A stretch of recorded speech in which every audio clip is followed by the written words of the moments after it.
This episode is brought to you by Netflix. 132 rooms, 157 suspects, 1 dead body, 1 wildly eccentric detective, 1 disastrous state dinner. The Residence is a screwball whodunit series set among the eclectic staff of the world's most famous mansion, the White House, from Shondaland, with an all-star cast, including Uzo Aduba as Rye Detective Cordelia Cup. Watch The Residence, now, only on Netflix. I can say to my new Samsung Galaxy S25 Ultra, hey, find a keto-friendly restaurant nearby and text it to Beth and Steve. And it does, without me lifting a finger. So I can get in more squats anywhere I can. 1, 2, 3. Will that be cash or credit? Credit. 4. Galaxy S25 Ultra, the AI companion that does the heavy lifting so you can do you. Get yours at Samsung.com. Compatible with select apps. Requires Google Gemini account. Results may vary based on input. Check responses for accuracy. Building a portfolio with Fidelity Basket Portfolios is kind of like making a sandwich. It's as simple as picking your stocks and ETFs, sort of like your meats and other toppings, and managing it as one big, juicy investment. Now that's pretty good. Learn more at fidelity.com/baskets. Investing involves risk, including risk of loss. Fidelity Brokerage Services, LLC. Member NYSE SIPC. EVO. This series contains adult language and depictions of graphic violence. Listener discretion is advised. 3, 2, 1. Hello and welcome back to another bonus episode of The Devil Within Satan's Shadow. We're up to episode, are we on 8 already? We're on 8. Episode 8, Fraud. I am joined again, luckily enough, by the great Margot Carmichael, host and creator of Death by Southwest, a podcast you should 100% check out and follow. And she is joining us again with her insights and her intelligence and her all-around wonderfulness. Margot, thank you again for joining us. Thanks. That was nice. All right. I have something to say right off the bat here. Uh-oh. I read a comment on Spotify from one of the more recent episodes, and somebody said, it's like your guest didn't even read it. She doesn't even know what she's talking about. And I read it and I was like, read what? This is a podcast. And then I thought, oh, he must be talking that I haven't read like Dante's Inferno. No shit. This is like a college course I'm auditing. It's a podcast. Jeez, a true podcast. I haven't read Dante's Inferno. You're absolutely right, sir. Whoever left that comment. I did not read it, but I am learning about it. And I have listened to the podcast. I need to look at these comments. I'll light that guy up. Don't worry about it. No, it's fine. Okay. All right. But he's obviously listening still, so I just wanted to let him know that he's right. I haven't read it. So I may not sound as intelligent about it as you, but maybe I'll read it after I'm done with this. Okay.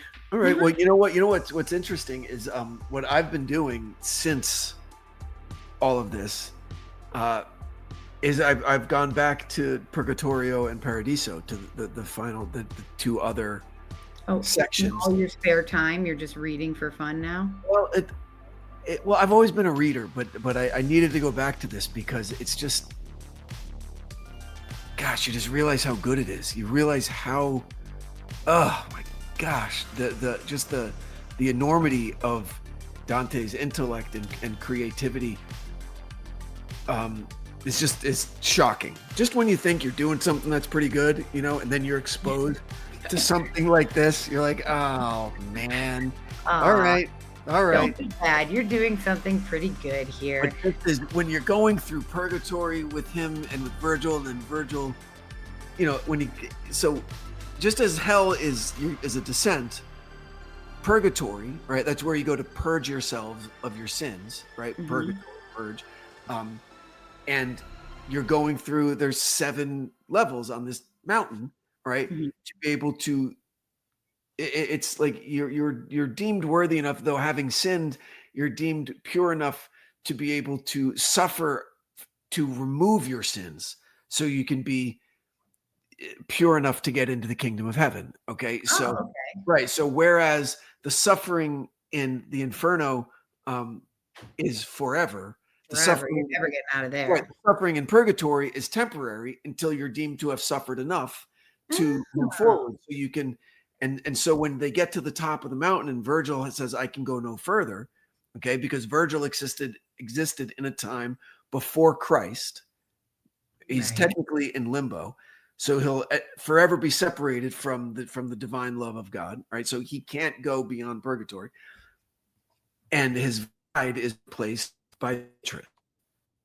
Like the great love of Dante's life. Beatrice is the one who Right. guides him through heaven. And it's just so, man, just getting back into that, into the rhythm of his language and all that. It's been Yeah, I would insane. imagine like that's like a muscle reading Mhm.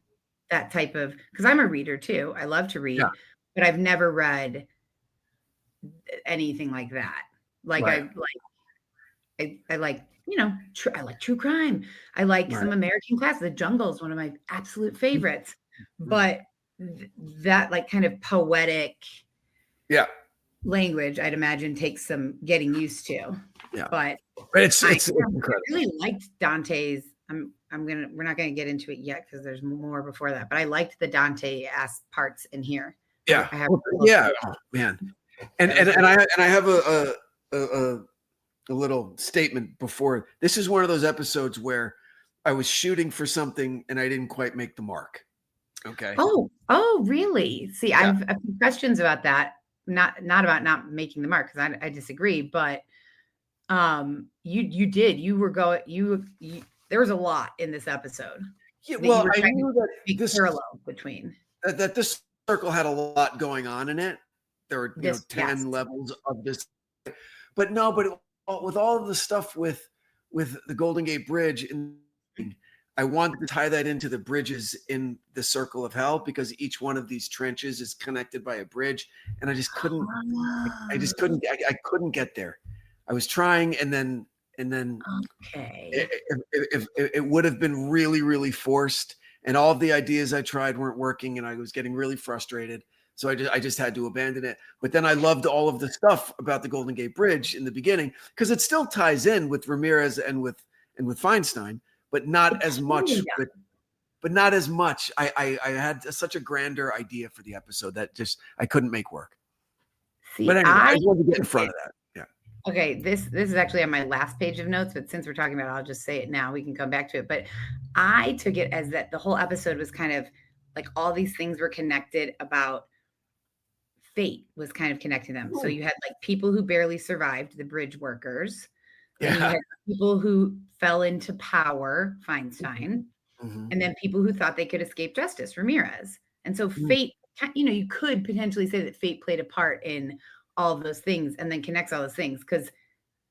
Because at first, in the beginning, where did I write that down? I literally wrote down somewhere, okay, how the fuck is Brandon going to connect it? What is the Golden Gate Bridge and Diane Feinstein have to do with all this? But, this was another thing that I thought.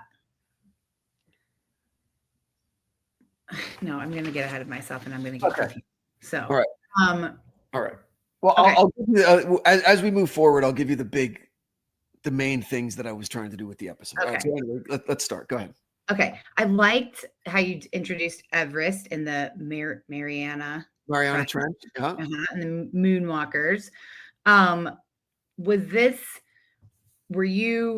Was it like a conscious choice to be talking about people who conquer something and people who escape something, or was this just like It was survival. Survival. People who survive things, because anyone will tell you about Everest. So you're in the death zone up there. It's about surviving. Okay. And anyone who goes to the Mariana Trench, you're one bad weld away from being squashed like a fucking grape. Okay. At the bottom of the sea. And anyone who goes to the moon, you're strapping yourself onto a bomb and getting launched into space. So all those things were about survival. And I just love the Halfway to Hell Club. Just the title, right? What we're talking about here, and that these guys survived something. They survived. They fell off a fucking bridge, and they. But that was what question they had. Yeah. I understand that if there is no safety net, you're not going to survive, obviously. Yeah. But like the safety net is at the bottom, right? Or The was it safety like net is halfway through? The safety net is it hangs like a net under a trapeze at the circus. Okay. Okay, but it's not like right over the water. No, Like it's hanging from the superstructure of the bridge. okay, so they're not falling You're a falling, billion feet. but you're falling because you got to clear everything first. And so when the decks were added to the bridge, the decks have a structure to them also. So the decks are probably 15 or 20 feet, like kind of thick, with the superstructure of the girders that hold up the decks that we drive on. So the net is then attached to those. And so they have to make sure that they're clear of everything for the net to work. So you're probably falling 20 or 30, maybe 40 feet before the net catches you. So Okay, and you know like what's hit going on. anything on the way down. Excuse me? You don't have to you don't want to hit it. You're trying to not hit anything on the way down to the net, essentially, right? Right. But some of them do, right? Like Sure, I Zampa imagine. was injured, right? You Right. knock your head into something on the way down, but you know that you're falling. You're in free fall for a second, and you realize what's happening, and then you're in the net. Yeah, that's it's crazy. I know, No. it's crazy. I mean, you would have to pay me so much money to do a job that risky. Oh, I'm my God. imagining that they were not getting paid so much money to work on this bridge. Well, back then, look, like bridge workers and iron workers and people building skyscrapers, they make great money in today's money. So Oh, okay. I'm sure it was the same back then. Yeah. Like Okay. it was a really good job to have for what was basically like an unskilled laborer is what they called them, because you didn't have a college degree. But there's a lot of skill involved in that, and a lot of nerve and a lot of courage. Bravery. Yes, exactly. Yes. Exactly. No, thank you. And this was all during the WPA, right? This was a works project. This was when Roosevelt was like, let's get everybody back to work. It was in the early 30s when he was like just printing money. But we built the freeways, and we built the Hoover Dam, and we built the Empire State Building, and we built the Golden Gate Bridge, and we built all of this great stuff, And this is one of the projects. I literally have written down, you just nerded out so much doing all this, didn't you? And I was going to ask that, like, was this like really awesome for you? And then you just answered that without me asking it. Like, There's a great book called Dreams of Iron and Steel, which I think it's in 4 parts. And it's just a deep, nerdy dive into like building the construction of like the sewers of London, which was this massive public works project, which is amazing. The Brooklyn Bridge. Whoa, just, so sorry, go ahead. I love shit like that. I love these big projects that require just the ingenuity of the human mind and big team effort, and you have guys like with the Brooklyn Bridge, Washington Roebling was the guy in charge, and he just had this like incandescent leadership, right? Where people were just like, whatever you say, dude, yes, your faith and your grit and your unwillingness to take no for an answer, and dealing with, Boss Tweed and Tammany Hall on the Manhattan side, and politics on the Brooklyn side, and getting the bridge. I mean, stuff like that. So much goes into it. I just love those stories. Yeah. Yeah, I guess I know you said in there, you said, I'm no engineer, but I have read a lot of books on, and I was like, oh, he's flexing his little No, you want a good one? muscles here. Read The Path Between the Seas, which is about the construction of the Panama Canal. That'll blow your mind. So I mean, good. honestly, I mean, even just listening to you describe the bridge, the Golden Gate Bridge, like my mind can't really, there are certain things like my brain cannot wrap around, like the infiniteness of space. I feel like that's like most people's case, things like that. But like trying to think before you explain it or before I read about it or anything, like how did they make this massive bridge across this massive waterway all the way back then? Like, how did they do that? I couldn't even imagine. I couldn't dream it up. I feel like I can dream up just about anything. So I actually think I might find that interesting. The London, what'd you say? The sewers? Sewers in London, yeah. Whew, so great with all the brickwork, and they're still in use today. Built in like the 1800s, and they're still using them. And when you read about the Brooklyn Bridge and how how they made the piers that the masonry towers stand on. They're using caissons. When you were a kid in the bathtub, did you ever like take a cup and you just above the water and then put it all the way to the bottom of the tub, and what's ever in there stays dry, right? Sure. Create an air pocket. All right. Now imagine that, but like the size of a house, right? That gets buried in the East River, and then men in a tube go down into that and excavate the bottom of the East River till they hit bedrock. You're in like underwater, and it's super fucking hot, and it's really, really dangerous. And no one had ever done it before. And there were all of just these techniques and procedures that were thought up, and we're like, okay, we're a young country, and we've got to work shit out on our own and build stuff, and we have money, and we have the minds, we have the money, we have the will. Let's do stuff. Let's make great shit. And we did.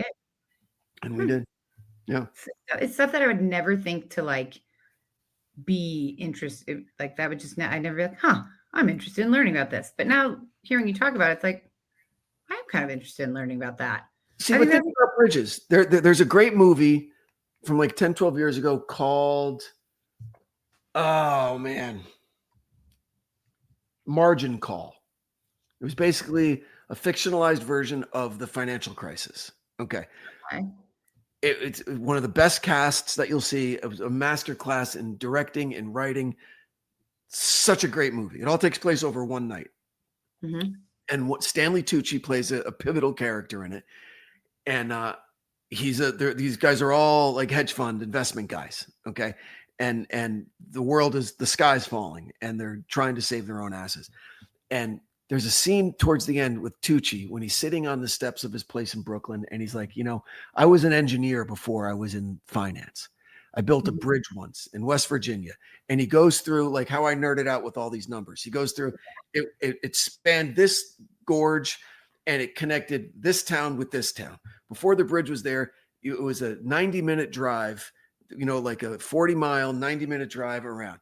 And like 7,000 people use the bridge every day. So he goes, so that means X amount of hours saved per day, X amount of miles not driven per day. That means X amount of barrels of oil saved in 100. It was like wound up being millions and millions of hours, of man hours, of hours in the car, time that they're spending with their family instead of behind the wheel. And just in this 3-minute monologue, you realize the importance of bridges. Okay. Right. And with the Golden Gate, it was like an 8-hour drive to go from Sausalito all the way around to get to the city of San Francisco. And now it's 7 minutes, I've never been across the Golden Gate Bridge. Oh, it's great. It's great. I know it. Beautiful. It's like going back in time. It's this beautiful Art Deco-y, just gorgeous orange. Yeah, the numbers were cool. It was cool to hear how much paint it took, like a bajillion gallons of. I know you were very specific, but yeah, I was like, whoa, like that's. And I didn't add one thing, and I forgot, and I had it in my notes, and it didn't make it into the final. Is how much weight all the paint added? That I didn't say that, right? No. Oh, so, you don't even think about that. Oh yeah, you know where it's really important is in aviation. That's why for a long time American Airlines had cheaper tickets because none of their planes were painted, and so they could use less fuel for their planes because it adds thousands of pounds. A paint job on an airplane adds thousands of pounds. Really? Right. Yeah. The paint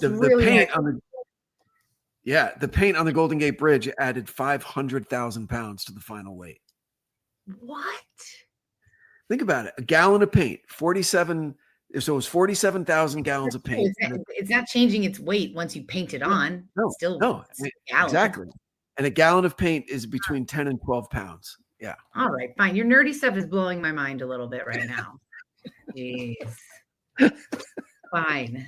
I'm interested. It's interesting. It is. It's really interesting. It's really interesting.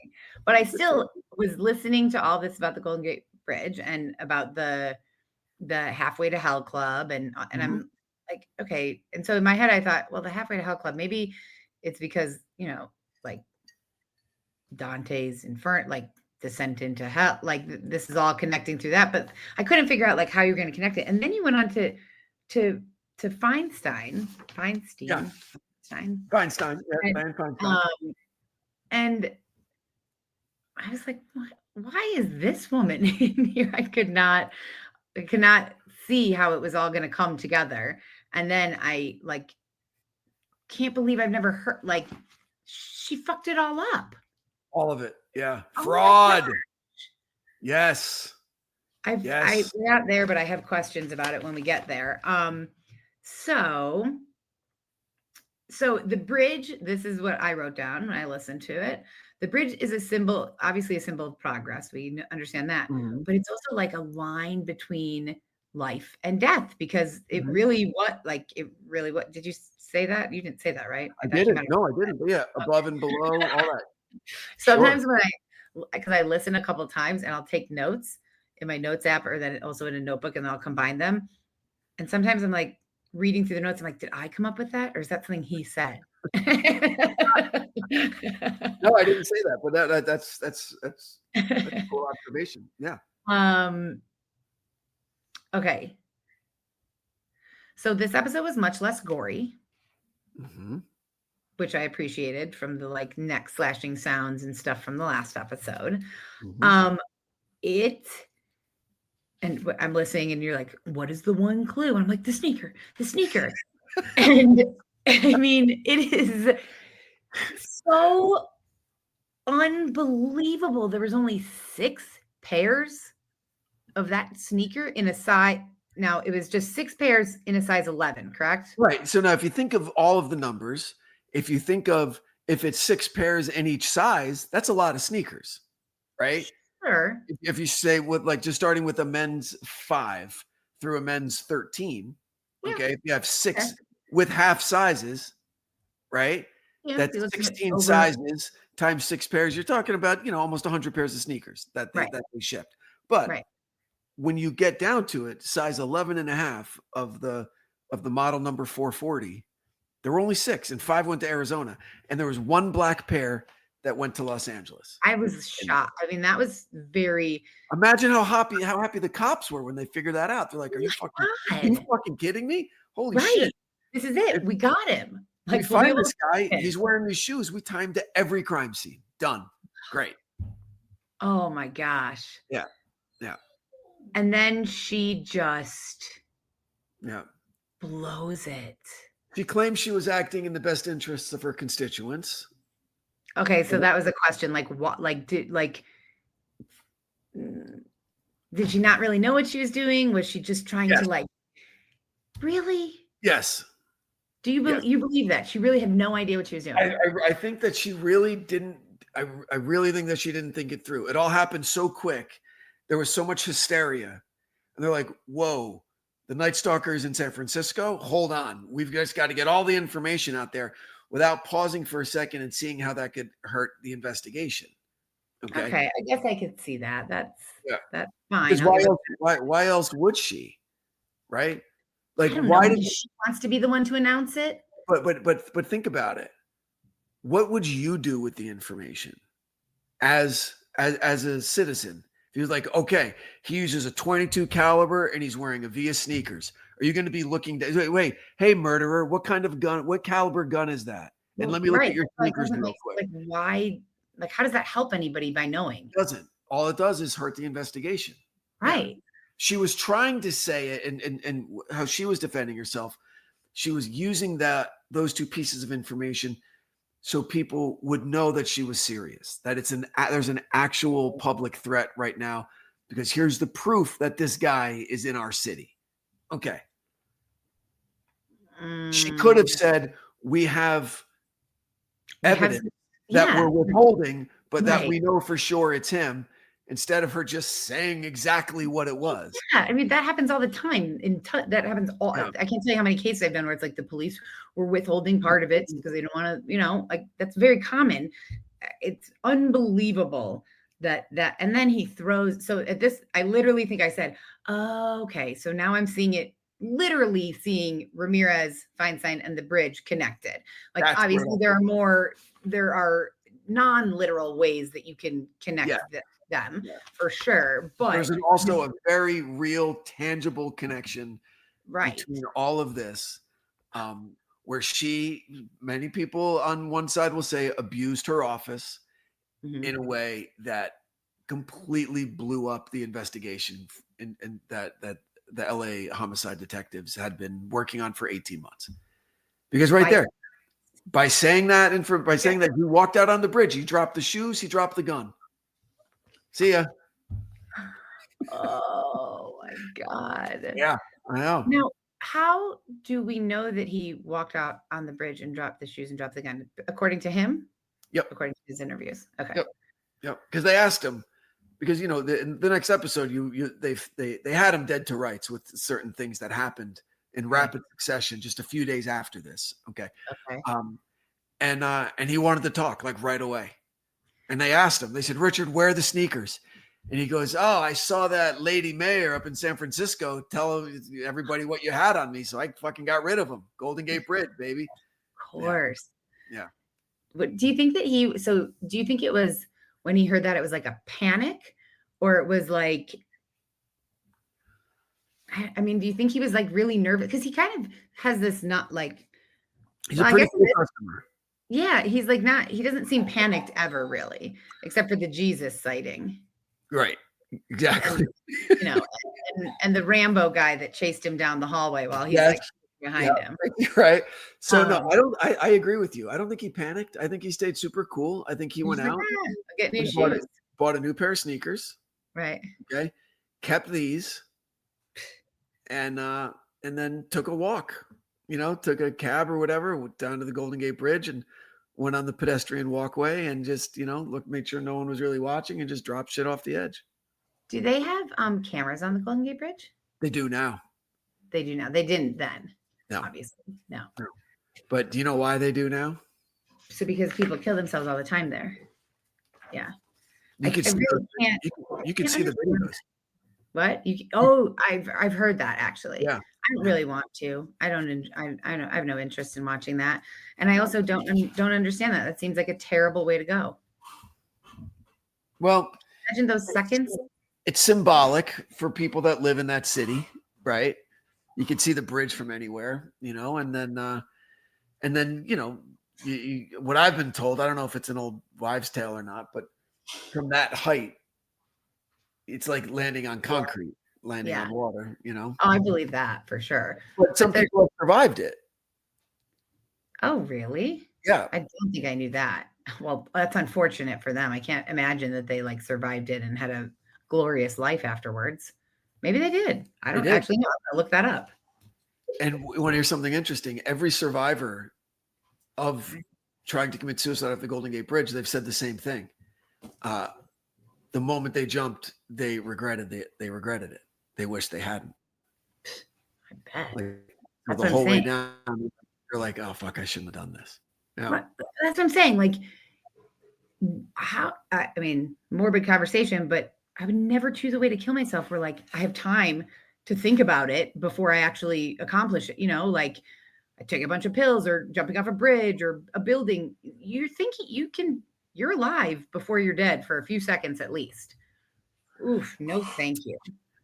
Well, I have a good friend who takes calls on the suicide hotline.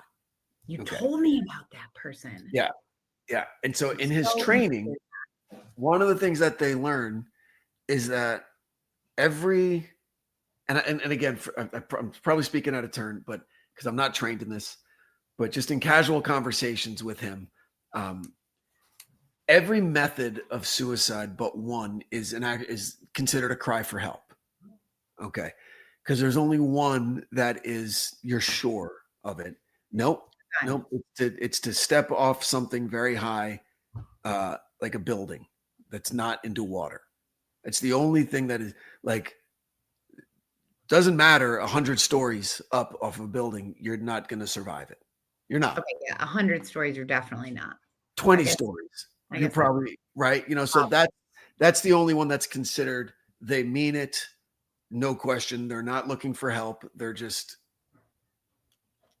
They mean it. Yeah. Whoa. Yeah. I almost got gun. Yeah. Yeah, people Okay, I'm survive. gonna look up these survival of the Yeah, fittest. look it up. Look it up. They're interesting. They're very interesting. Okay, now your favorite part, the Dante part. Yes. Eighth circle. Malebolge. Right. I was just gonna say, I don't know how to say this, but yes, the eighth circle of hell. And I wrote, so why are they called the Bolivias? Bolgia. The Bolgias, whatever. That's The different ones, like all the different, the panders and seducers, the flatterers, I can't say a lot of this, and I don't want to sound people. Simoniacs. Yes. So what is it called? Simoniac. But what are The Bolgia. Bolgi. Yeah. It's Italian, and it means like a trench or a valley or a moat, kind of.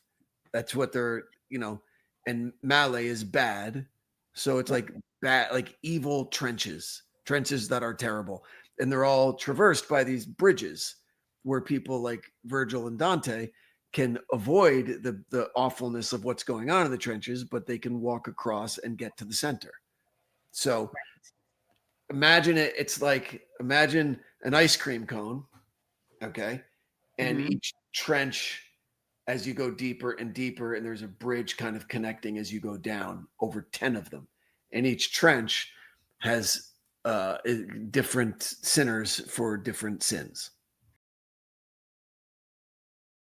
It's funny because, for the Dante parts, I always transcribe that part so that I can read it while you're read along, because that's how I learn. Like, that's how I understand things best. Like when you're talking about the bridge, and I don't know why, but I think I said that before. For the Dante parts, like I can't just listen to it. I have to be reading it as well to like really be understanding what you're saying and be able to picture it in my head.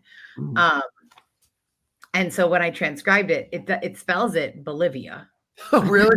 It's got to be my fucked up pronunciation. Listen, I'm not hearing anybody say this. You know what I mean? It's like I'm reading it, and that's how I think it's supposed to be. I mean, that's very, very brave of you, because people are real assholes about podcasts with mispronouncing words. You know what? I read a biography of Harry Truman, and it made me feel better about it, because he was a big reader growing up, not highly educated, and when he was in the military, he loved reading the ancient Greeks, and he would say like, oh, like in a book, and he didn't know how to pronounce like Epictetus, right? He would pronounce it wrong, and people would make fun of him, like, dipshit. And he goes, because I don't know how to say the guy's name doesn't mean that I don't understand what he's trying to say, and I haven't internalized it and thought deeply about it, because I didn't have a professor in a lecture type of setting, right? Who gives a shit, right? So I'm like, hey, yeah, I mean, and these are not like, this is Italian words. These are not like common words. I mean, if you mispronounce, there was a word that I mispronounced for years. Paradigm. I used to say paradigm. And I'm an educated person. I have multiple college degrees. And for the longest time, I couldn't remember how to say that word.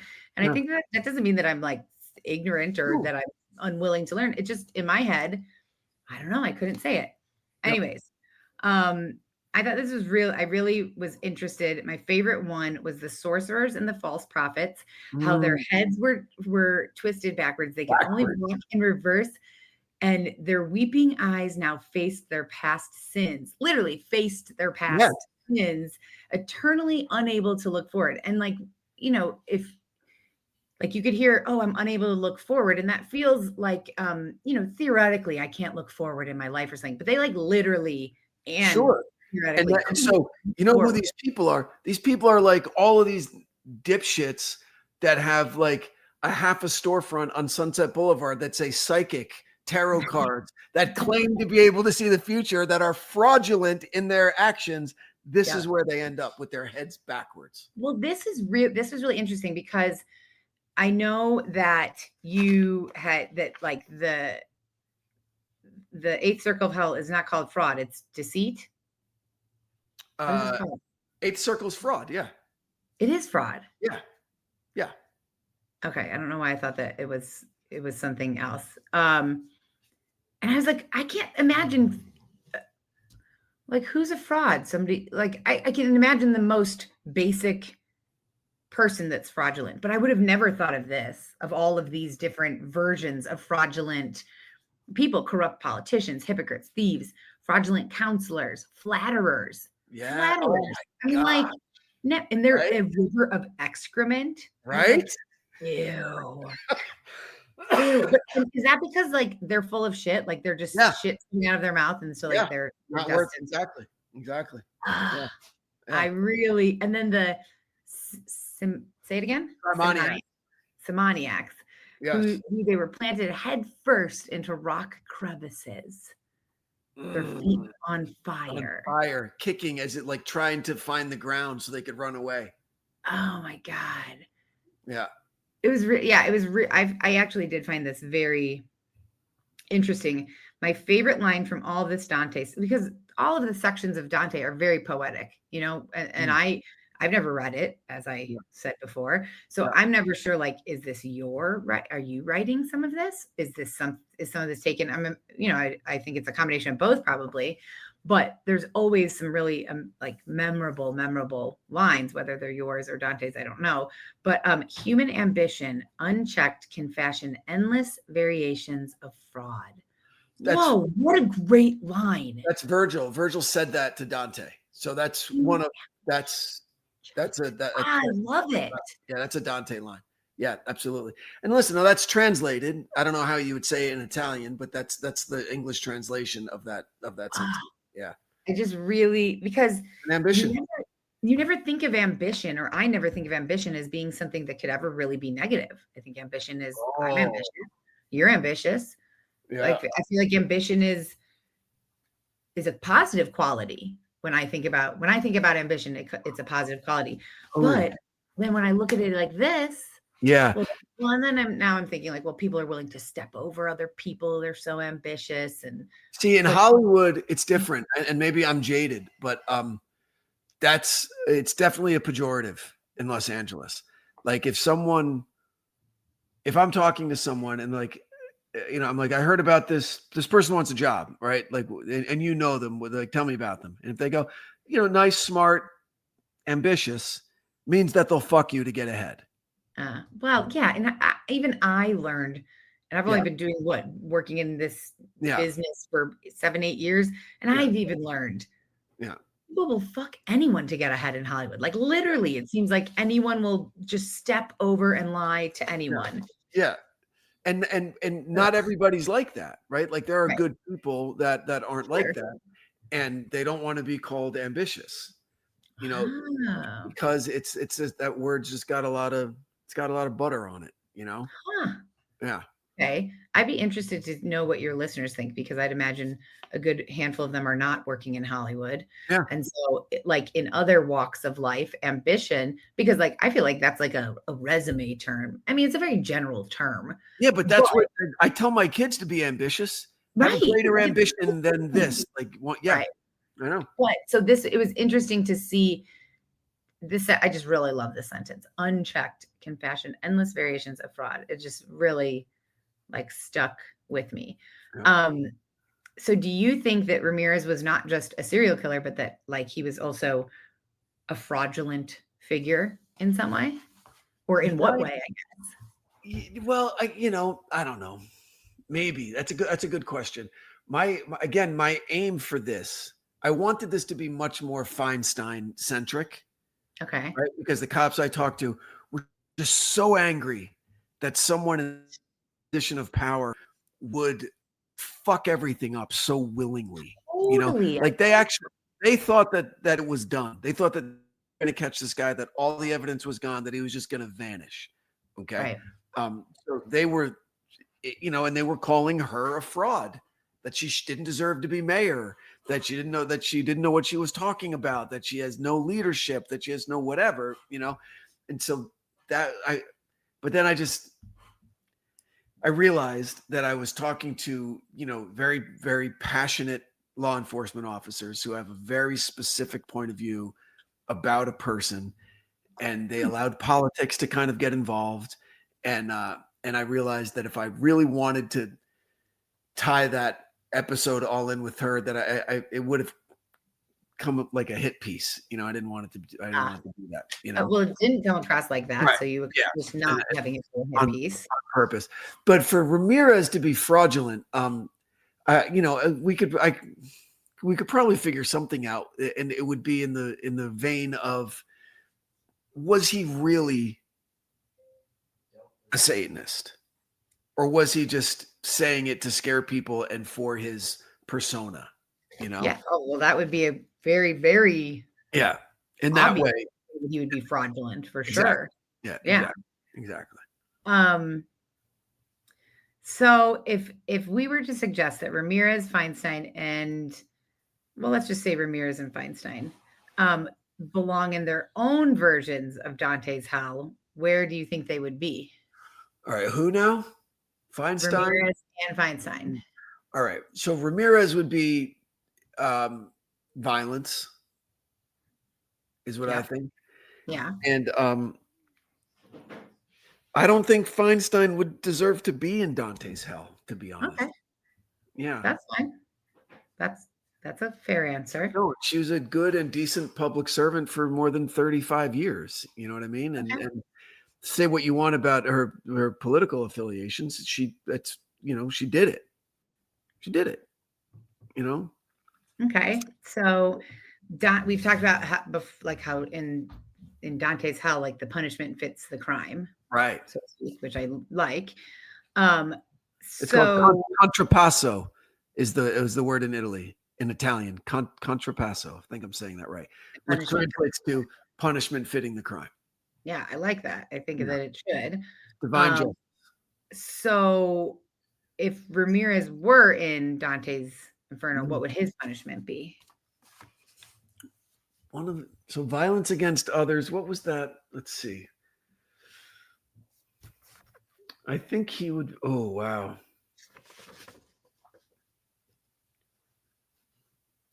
Hey, this is Bill Simmons from the Bill Simmons Podcast, here to tell you that Michelob Ultra is giving you the chance to win tickets to the NBA Finals. That's right, the 2025 NBA Finals. Just head to MichelobUltra.com/NBA Finals.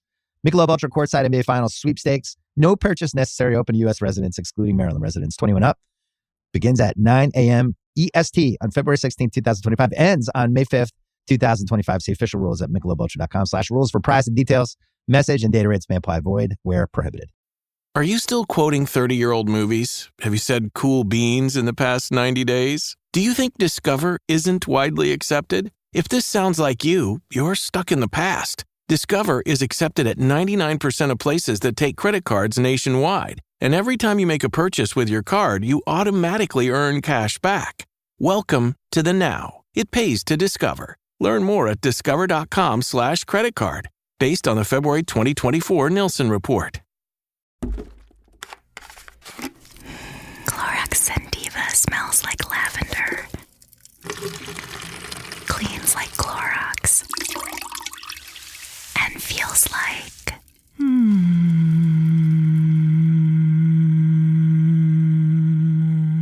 All right, that could go on for a while. Experience the long-lasting freshness of Clorox Sentiva. Now available in Clorox Sentiva Lavender Scented Bleach. Use as directed. This episode is brought to you by the Nissan Armada Pro 4X. With a twin-turbo V6 engine ready to propel your adventures, up to 8,500 pounds of towing capacity to haul all your favorite toys, and space for 8 passengers, Nissan's most powerful car yet will chew up and spit out anything you throw at it. Learn more about the all-new 2025 Nissan Armada at nissanusa.com. Towing capacity varies by configuration. See Nissan Towing Guide and Owner's Manual for additional information. Always secure cargo. So he'd be in the phlegathon, the river of boiling blood.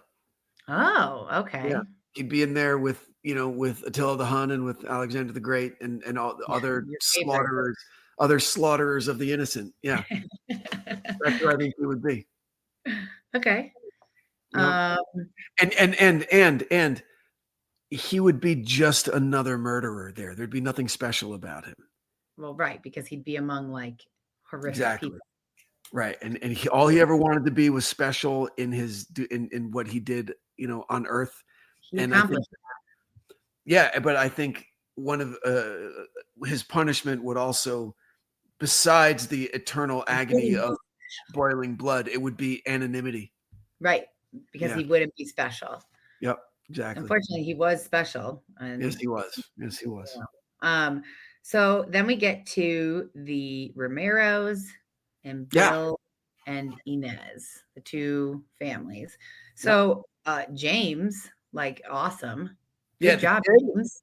The kid or the dad? The kid. Fuck yeah. And he became like saw him and like hid and then went and got his parents. I mean, like, and remember the license plate? Yeah. And then he ran out with the license plate and like, I mean, like, really, really smart kid. Yeah, we're going to cover him a little bit more in a bonus episode because he was hailed as a hero in Los Angeles, and they had a big press conference for him, and they gave him all these awesome gifts and shit. Yeah. We'll get to him. Oh, later. Cool. Yeah. Oh, good. Because I was like, definitely honored by the city. Oh, that's great. Because I was listening. I was like, yeah, James, good job. Yeah. And then Bill Carnes. Right. Yeah. So we see Ramirez. He has run away a couple times. Like, so now we have the Jesus sighting and the, Rambo Terminator guy. Terminator. Yeah. And then just being discovered, hearing footsteps and lights going on in the house. Ran. He's like, I got to go. Because he was fully the element of surprise. That was his only advantage. That was it. Kill the guy first because I can overpower the women. Like, that was it. Right. That was his entire MO. Worked for a long time. Yeah, and if he didn't have the element of surprise, he had to get out of there. Like, how many others did he run away from? Right? How many other houses that we don't know about until he found the open window where there are people awake and he had to leave? Oh, I'm sure tons. Like all those times when it was like he took 2 weeks off, he took a month off, maybe, but maybe also he just didn't. He couldn't get into a house. There wasn't the element of the surprise. And then I thought of one more time, he doesn't run away, but he walks away. Remember, it's like the first or second episode, the woman in the car and they're running around the car together. He's chasing her around the car. And then she's like, okay, you already tried to murder, or whatever she says. And then he's like, you shot me once, don't shoot me again. He's like, and then he's like, all right, no, later. God, happy St. Patrick's. Yeah. And so when I was listening to this, and you said he immediately shot Bill Carn in the face 3 times. 3 times. And I was like, does he survive? Which is such a stupid thing to think, but because the last people both of them survived being shot in the face, I was like, maybe Ramirez just has like really bad aim and just clips their side of their head or something. But no, he died, huh? No, Carn survived. He survived. What? Yeah. They removed 2 of the bullets and 1 is lodged. You did not say that in this episode. I thought I had. Maybe I left it out, or I'll get to it or it's in the next one. I should go back and listen. I will be so mad at myself. No, I was saving him for a bonus. There's going to be a bonus episode about survivors. And so that's where survived 3 shots. No, he did. He survived 3. But listen, it's a 22. It's a small caliber, right? So still, like shot in the face. There's an argument that could be made that it was more surprising of the people who died instantly from a single 22 because it's so small. The bullet could like ricochet and not do the damage of like a 32 or 44 slug, right? So, it's okay. Surprising, yes, but not unheard of that someone would survive that. Okay. Yeah. I need to brush up on my gun. Ask Mark. Can I survive a 22? He'll say, "Oh, what, you mean a fucking BB gun?" Yeah, Margot, you'll be fine. Okay, so now he's not caught yet, but he's close to caught. Well, we're getting to him. You said this is the beginning of the end. Beginning of the end. So, beginning of the end. I mean, as you're explaining it, like you get into a car and you adjust it for yourself. So I'm very short. So any car I get into, I move the seat way up and I have to adjust all the mirrors because I'm smaller. And then if Mark drives my car, I get in and it's like the seat's way back, the mirrors all. So like I'm picturing this happening, and how could you forget to wipe off the rear view mirror? Because here's the thing. Listen, I've thought about this a lot. Because here's the thing. We do thousands of unconscious acts per day. Okay. Yes. Thousands. All right. Yeah. Like you don't know how many times until COVID, how many times you touch your face per day, right? On average. And it's like 600 or something crazy. Sure. Okay. Totally. Right. But so, all right. Now, if Ramirez is being really surgical about wiping everything down for Prince, you get in the car, you adjust the seat, you immediately wipe it down. You adjust the side view mirror, you wipe it down. You adjust the rear view mirror, and then you wipe it down. But then you start driving. And now what happens when you're sitting in a seat for a long time? You automatically, you relax and you go down a little bit. And so, I just got to adjust it real quick without even thinking. It takes 1 second. That's and right. that was an unconscious act that he did. And they got him. And it was really interesting because I was like, oh, that's it. He's done. But then it was a good reminder that they can't just enter it into a computer. They have to have somebody to compare it to. How the fuck did they catch anybody in the 70s and 80s? Like, a lot of people got away with shit. Got away. A lot of people got away with shit until the 2000s, probably. Yeah. Totally. Yeah. That's like there's so many cases that I come across that I have to I'm turning them away on Death by Southwest because there's so many that it's like 20 years later, DNA, genealogy, blah, blah, blah. Like they're solving so many. It's going to happen. That's the new wave. The new wave of police work and forensics is investigative genetic genealogy. And now they're calling it FIG. Forensic Investigative Genetic Genealogy, FIG. That's why you never send your DNA into any of that 23andMe. No way. Of course not. Same. And here's a question. I thought maybe you had done it. Never. No. But if anyone in your family does, you're fucked anyway. No way. No one in my family has done it. Now here's the question. This is a legitimate question. I asked this of Carolyn. Carolyn's another colleague of myself and Margot's. Why wouldn't you? Maybe I want to commit a crime one day. Okay, fine. My answer is why I wouldn't is because I wouldn't want to be faced with, hey, a blood relative of yours is a murderer. Okay. Oh. And we need you to help. Like, would you say yes or would you say no?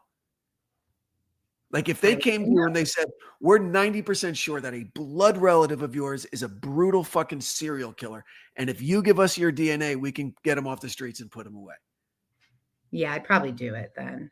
I don't know. I'd get a lawyer and I'd make the lawyer decide for me. I would never do anything without a lawyer. I've learned that's a very real question that has been posed to a lot of people. Oh, that is a good question. Yeah. Realistically, no. I'm not going to commit a crime. Right. I wouldn't do it and I wouldn't not do it because of that either. I wouldn't do it because I think that the cops fuck up sometimes. Everybody fucks up sometimes. That is not like a dig on the cops. But I think that, things get confused. Maybe a paper goes this way. Maybe you write down something here that isn't correct.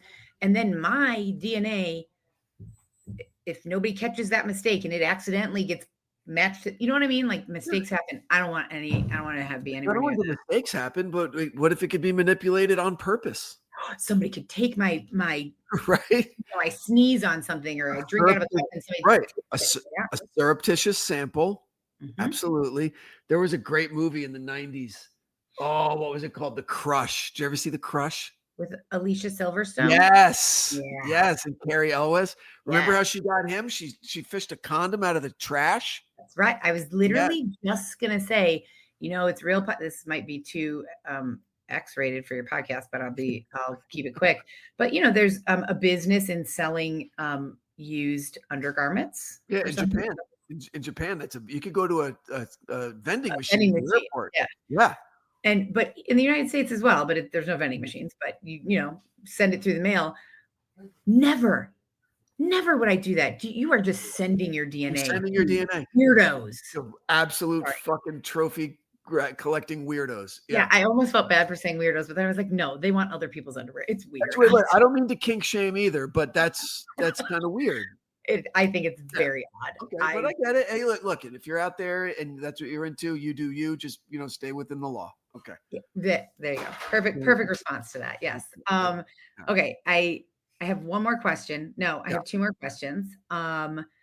So Armando, cousin, is that right? Friend from El Paso. Yep. friend from El Paso. Armando Rodriguez. Did the cop, you said literally, did the cop literally beat him? Oh, like hit him, like beat him. Beat the shit out of him. Because Yeah. I was listening and I thought like beat him like emotionally. No. You said literally, so Closed fist punches to the face. That's the next episode gets a lot more into this detective and his methods and everything. Yeah. okay. Yeah. What? Oh, you already answered this. I actually wrote down. Was there anything, because this was so packed with the history, politics, everything? I was like, was there anything that you really wanted to include but you had to cut, because you're quite good at keeping these episodes around 30 minutes? Honestly, I don't know how you do it. No. But you kind of explained that already, that you wanted to. It was supposed to be more Feinstein heavy. Yeah, it was. I just couldn't crack it. I couldn't break that storyline. That's all. It was. You're the only one who knows that. I mean, now I guess other people know, but listening to it, you would never know that. Okay, so if you had to pick one of these exclusive clubs to be part of, the Everest Summiters, the Mariana Trench Explorers, or the Moonwalkers, or the Halfway to Hell Club, I feel like you're going to say Halfway to Hell Club, so I should probably eliminate that. But which one are you choosing and why? No, I'd go to the moon. Oh, really? Yeah. I'm terrified of heights, speed, fire, and small places, but I would figure it out to get into a capsule and strap myself to a rocket and you're gonna and go to the you're moon. Gonna pick something that has all of those things. Small I have all of them, spaces. but listen, I would confront those fears and I would get over them, and I would do it. I'd be an astronaut. That's what I'd do. Don't you think you have the opportunity? You probably could go to the moon or do something. Like, you know people who know people, right? You know, I'm not going to say names, but in my head, I'm like, this guy, and he knows this guy, so he could probably get you to the moon. See, but here's what I wouldn't do: Everest, because your survival is based on a lot of other people doing their jobs perfectly. Okay, and also half of it is based on the weather not changing at the wrong time, which could happen at any fucking time. Okay.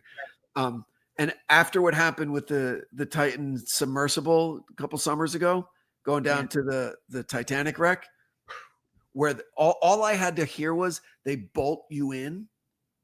You're bolted into a small thing the size of like a telephone booth or a minivan. I couldn't do that. See, but here's why: because I fly fine. Like, I'll get on an airplane, right? But you know what I'm not okay with is when we're on the tarmac for fucking 3 hours. Then I start getting claustrophobic. But when we're moving and we're actually doing, so I think I could handle going to the moon. I really think I could, being in a small space. Really weird, because I'm very, very claustrophobic, very claustrophobic, and it's triggered obviously by small spaces, but also by darkness. I can't do pitch black. If I can't see how much space is around me, I lose my mind. Yeah, sure.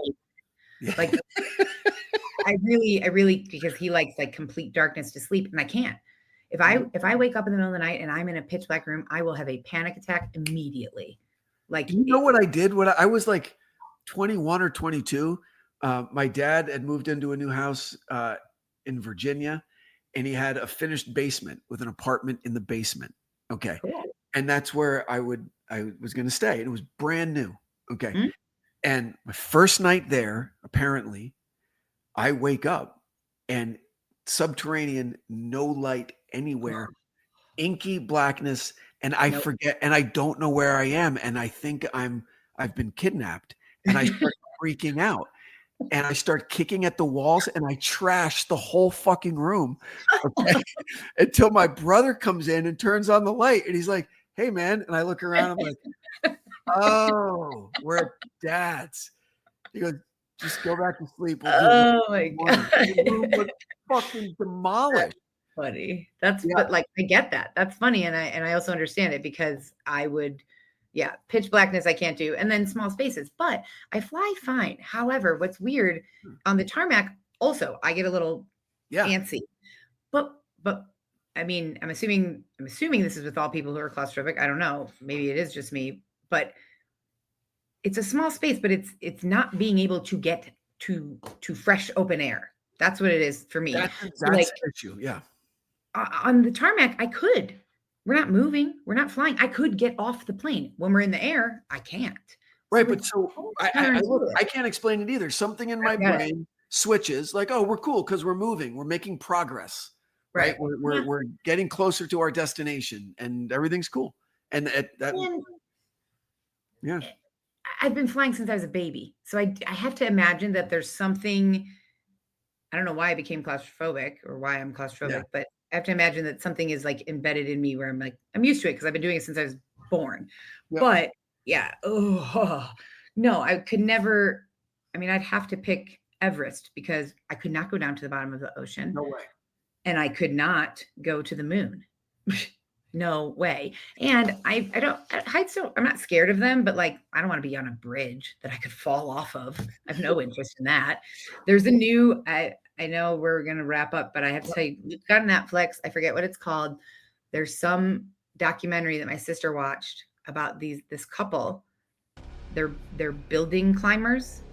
Oh, yeah. Oh my gosh. Yeah. Like they climb the exterior of skyscrapers. Yes. With no. Yeah. Nothing. No safety. Just free climbing. No ropes, nothing. Right. And so there's a documentary on Netflix that she watched and she showed me the trailer and I was like, nope. You couldn't pay me.